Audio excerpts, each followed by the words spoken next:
Hello and what is going on today, guys? Tomcat here, and I hope y'all are having a awesome Monday so far. Now, in this video, the first thing that I wanted to talk about is the fact that the achievement list for Fortune Island just got released recently, and I'll put a link down in the description box below to where you can go and check it out, the actual list of achievements itself. But I wanted to go over a few specific ones and really talk about what they mean and talk about what I think they're going to mean and talk about the ones that I personally am a fan of and kind of go over the list from my personal perspective. Now, the very first thing that I wanted to talk about is the achievement, the Island Conqueror, and that is basically for coming first in Fortune Island final races, the Leviathan and the Kraken.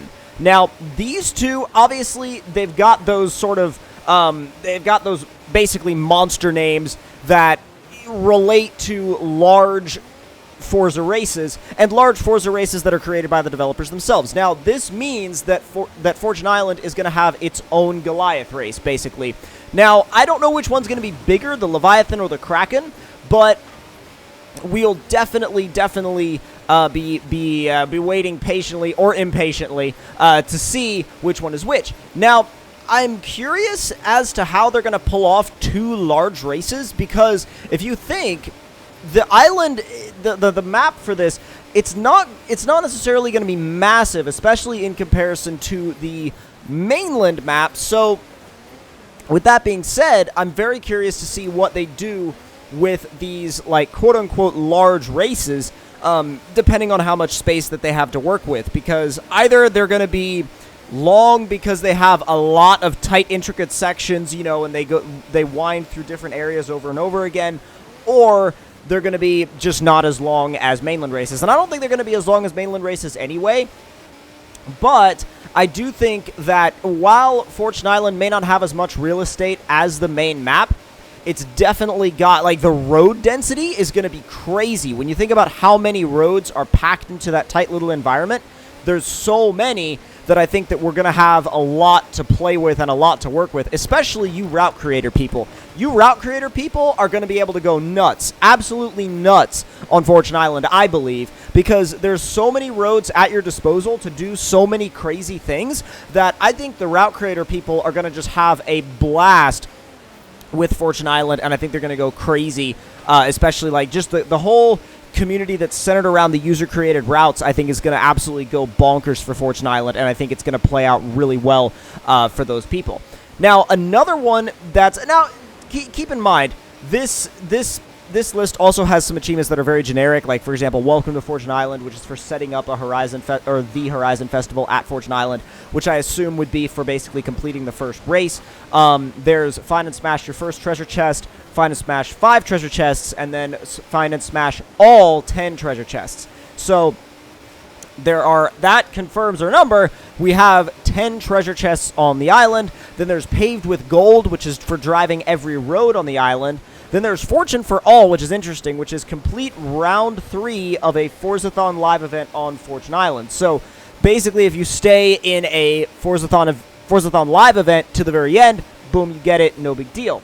Now, Drift Club Island is going to be fun because it's earned 21 stars in Drift Club on Fortune Island. And I love the fact that, again, Drift Club is being expanded onto the island. I think that's a huge step in the right direction. Not just for the drift people, but it adds some story to drifting that obviously we didn't have until Horizon 4 on the mainland, and then now we're having that again here on Fortune Island. Most of these, again, are progress related. There are a couple that are kind of, car related, and they're very, very interesting. And that one is, well, one of them is full of zest, and that is 3-star the Forest Run Trailblazer Gate in the POP 50. So I'm not sure exactly what the Forest Run Trailblazer Gate is, but I know for a fact that any achievement featuring the POP 50 should be really fun. There's also Complete the Leviathan in less than 8 minutes in the Ford Fiesta ST RX 43, which is Ken Block's Global Rallycross car. And there's another one for getting over 180 miles an hour in the Koenigsegg CC8S at the Lady on the Lake Speed Trap, which means there's going to be somewhere on the island that's going to be wide open speed related, either wide open speed related or drag racing related, or both. So there's definitely a lot of different things here that are car related, and I like the fact that they did that. I like that it's not all just progress. You know what I mean? Like, because you can make progression achievements for any kind of, really any kind of game, because any kind of game with progression, you can say, well, it's going to be 5 gamer score for like 5 of these, and then 10 gamer score for 10 of these, and then 20 gamer score for 15 or 20 of these. Those achievements are very, very easy to make, and they're very, very easy to just come up with, and you can slap them into a game, no big deal. But I love the fact that they have, I mean, yeah, they have some progression achievements, sure, and there's nothing wrong with progression achievements, but I like the fact that they've also put some stuff in there that's, you know, that are achievements that you'll actually have to try to go and get, and you're not just going to get them through progression. You actually have to try to go and get one with a specific car at a, you know, at a specific place. You're not going to get those achievements by accident or just get them because, like, oh, look, I got an achievement for completing XYZ number of missions. And I think that that's cool because it adds a little bit more depth and it adds a little bit more playability and replayability to everything, and it adds more things to do, because the last thing you want to do in an in-game world like that is run out of things to do. I mean, I still haven't run out of things to do in the mainland of Horizon 4. There's still a whole hell of a lot of stuff I have that I can do. So, and I love that, because you're never at this, like, you're never at a shortage of things to do, and that gives the game obviously more depth, because the more depth you have, the longer you're going to play it. Now, something else that I wanted to talk about in this video is with Fortune Island coming up very, very, very soon. I'm going to be trying to bring you guys as much info on it as quickly and early as I can. When I know something, you guys are going to know about it, so make sure you are subscribed to me here and you have that notification bell on, or, well, and go over to Instagram and Twitter and follow me there, because I would say I post more on Instagram than I do on Twitter, which is probably true. But my Instagram, I definitely would say that I'm a lot more active on if you guys want to have a place that you can talk to me and stuff like that. Because I do respond to as many comments as I can on Instagram, and I do read your comments, guys. I honestly do, and that's where I get a lot of the ideas for some of these things that I do, especially like the recent open lobby that we've been doing, which there's still more videos from that you guys have yet to see. That all is driven by you guys, and I want to thank you guys for being there. And I know that there's sometimes like, you know, with the way YouTube works, sometimes sometimes it can feel like there's a bit of like a break between like communication between like a YouTuber and their subscribers. But trust me, guys, I see your comments, I see what you guys are saying, and I would love to talk to each and every one of you. And sometimes it's just a little bit, you know, it's a little bit crazy to try to talk to each and every one of you guys, but rest assured, I do see you, and I do see all the things that you post, and I thank you. I want to tell you guys that just in the way that I appreciate you guys for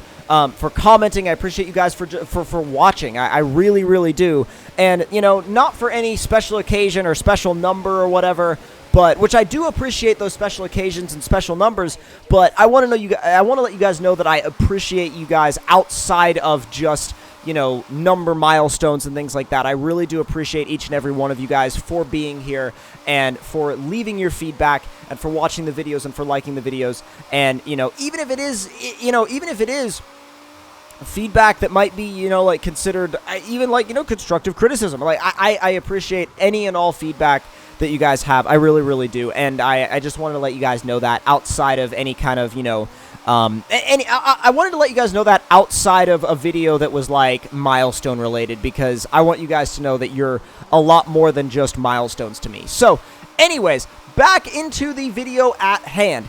We discussed some of my favorite achievements coming into Fortune Island, and I know for a fact as well that the Fortune Island experience that I'm going to have, I know is going to be largely based around, you know, fun and off-roading and drifting mainly. So trust me, guys, there will be open lobbies on Fortune Island that will feature both off-roading and drifting. So get your off-road rigs ready, get your drift cars ready, and we're going to have a blast with some open lobbies on Fortune Island, and it's going to be amazing. And hopefully my stream won't crash or have any issues when I try to stream Fortune Island. I don't know why it crashed that one time that I recently tried to stream the open lobby, so I ended up recording it instead of streaming it. I really wanted to stream it, and a lot of you guys have been asking me to stream, and I was about to, and then for some reason, again, my streaming software crashed and wouldn't actually push the stream out to you guys for some reason, and I was really, really upset about it. I was really annoyed about it, and that's why that open lobby didn't actually start on time.